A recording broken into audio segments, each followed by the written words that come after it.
Fertiliser সেক্টরের একটা অন্যতম কোম্পানি যার নাম হচ্ছে Khaitan chemicals and fertiliser limited. Khaitan chemicals and fertiliser লিমিটেডের হচ্ছে কোয়ার্টার 3 রেজাল্ট আউট হয়ে গেছে। কোয়ার্টার 3 রেজাল্টের পারফরমেন্স কী টাইপের দিয়েছে খৈতান কেমিক্যালস অ্যান্ড ফার্টিলাইজার, সেটাকে নিয়ে আমরা অ্যানালিসিস করব। তো আগে আমরা আমরা দেখে নেব যে সিকোয়েন্সগুলো ঠিকঠাকভাবে সাজানো রয়েছে নাকি। এটাকে আগে আমরা দেখে নেব। এটা হচ্ছে এই কোয়ার্টার, মিনস হচ্ছে কোয়ার্টার 3।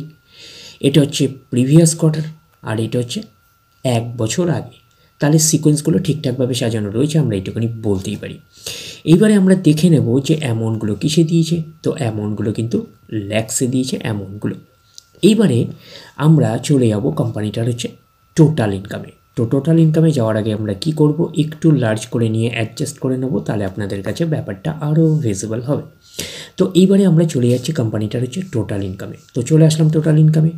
এই কোয়ার্টার মিনস হচ্ছে কোয়ার্টার 3তে 19,897, প্রিভিয়াস কোয়ার্টারে ছিল 23,094 এবং 1 বছর আগে ছিল 12,830।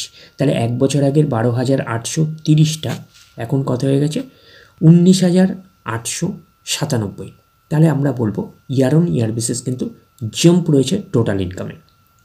প্রিভিয়াস কোয়ার্টারে ছিল কত 23,094, সেটা হয়ে গেল এই কোয়ার্টার মিস হচ্ছে কোয়ার্টার 3তে হয়ে গেল কত 19,897। তাহলে আমরা বলবো কোয়ার্টার অন কোয়ার্টার বেসিস কিন্তু ডাউন পারফরমেন্স করেছে টোটাল ইনকামে। তো ন্যাচারাল ব্যাপার, আমরা জানি যে ইনকাম করতে গেলে কোম্পানিকে এক্সপেন্সেস করতেই হবে। তো এখন দেখার বিষয় কোম্পানিটা ইনকাম করতে গিয়ে কতটা এক্সপেন্সেস করেছে। তো আমরা চলে আসলাম টোটাল এক্সপেন্সেসে। এই কোয়ার্টার মিস হচ্ছে কোয়ার্টার 3তে 19,801, প্রিভিয়াস কোয়ার্টারে ছিল 23,273, 1 বছর আগে ছিল 15,352। তাহলে 1 বছর আগের 15,352টা এখন কত হয়ে গেছে 19,801। তাহলে আমরা বলবো ইয়ার অন ইয়ার বেসিস কিন্তু জাম্প রয়েছে টোটাল এক্সপেন্সেসে। প্রিভিয়াস কোয়ার্টারে ছিল কত 23,273, সেটা হয়ে গেল এই কোয়ার্টার মিনস হচ্ছে কোয়ার্টার 3তে হয়ে গেল কত 19,801। তাহলে আমরা বলবো কোয়ার্টার অন কোয়ার্টার বেসিস কিন্তু ডাউন পারফরমেন্স করেছে টোটাল এক্সপেন্সেসে, আমরা এইটুকুনি বলতেই পারি। এইবারে আমরা বের করব কি, এইবারে আমরা বের করবো হচ্ছে অপারেটিং প্রফিট। কী করে বের করব, টোটাল ইনকাম থেকে টোটাল এক্সপেন্সেস আমরা বাদ দেবো। বাদ দিলে যেটা পড়ে থাকবে সেটা হচ্ছে অপারেটিং প্রফিট। টোটাল ইনকাম পেয়ে গেছি, টোটাল এক্সপেন্সেস পেয়ে গেছি, টোটাল ইনকাম থেকে টোটাল এক্সপেন্সেস বাদ দিলে পড়ে থাকছে অপারেটিং প্রফিট। অর্থাৎ আপনারা বলতে পারেন profit before tax and continuing operation, এটাকেই আমরা অপারেটিং প্রফিট বলতে পারি। তো অপারেটিং প্রফিট পাচ্ছি এই কোয়ার্টার মিনস হচ্ছে কোয়ার্টার 3তে কত আছে 96, প্রিভিয়াস কোয়ার্টারে ছিল ব্র্যাকেটে মানে মাইনাস 178 লস, এবং 1 বছর আগে ছিল 2522 লস। তাহলে 1 বছর আগের 2522 লসটা এখন প্রফিটে কনভার্ট হলো, প্রফিট করে কত হলো 96 প্রফিট করলো। তাহলে আমরা বলবো ইয়ার অন ইয়ার বেসিস কিন্তু ম্যাসিভ জাম্প রয়েছে, আমরা এইটুকুনি বলতে পারি অপারেটিং প্রফিটে। প্রিভিয়াস কোয়ার্টারে লস ছিল কত 178, সেটা হয়ে গেল এই কোয়ার্টার মিনস হচ্ছে কোয়ার্টার 3তে হয়ে গেল 96। তাহলে আমরা বলবো কোয়ার্টার অন কোয়ার্টার বেসিসও কিন্তু ম্যাসিভ জাম্প রয়েছে অপারেটিং প্রফিটে। তো অপারেটিং প্রফিটটাই নিশ্চয়ই কোম্পানির মেইন প্রফিট নয়। তারপরে কি করতে হবে, তারপরে গভর্নমেন্টকে ট্যাক্স পে করতে হবে। গভর্নমেন্টকে ট্যাক্স পে করার পরে কোম্পানির কাছে যেটা পড়ে থাকবে সেটা কোম্পানির ফাইনাল প্রফিট বা নেট প্রফিট হিসাবে আমরা কনসিডার করতেই পারি। তো আমরা চলে যাচ্ছি কোম্পানিটার হচ্ছে নেট প্রফিটে। তো আমরা চলে আসলাম কোম্পানিটার হচ্ছে নেট প্রফিটে।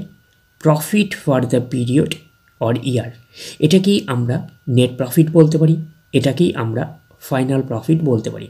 তো পাচ্ছি কি এই কোয়ার্টার মিস হচ্ছে কোয়ার্টার 3তে 1255, প্রিভিয়াস কোয়ার্টারে ছিল লস 306 লস, এবং 1 বছর আগে ছিল লস 2696।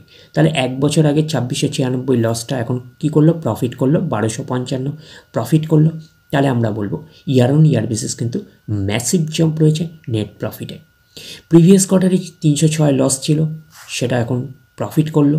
এই কোয়ার্টার মিস হচ্ছে কোয়ার্টার 3তে 1255 প্রফিট করলো। তাহলে আমরা বলবো কোয়ার্টার অন কোয়ার্টার বেসিসও কিন্তু ম্যাসিভ জাম্প রয়েছে নেট প্রফিটে। এইবারে আমরা চলে যাব কোম্পানিটার হচ্ছে ইপিএসে অর্থাৎ আর্নিং পার শেয়ারে। তো আমরা চলে আসলাম কোম্পানিটার ইপিএসে অর্থাৎ আর্নিং পার শেয়ারে।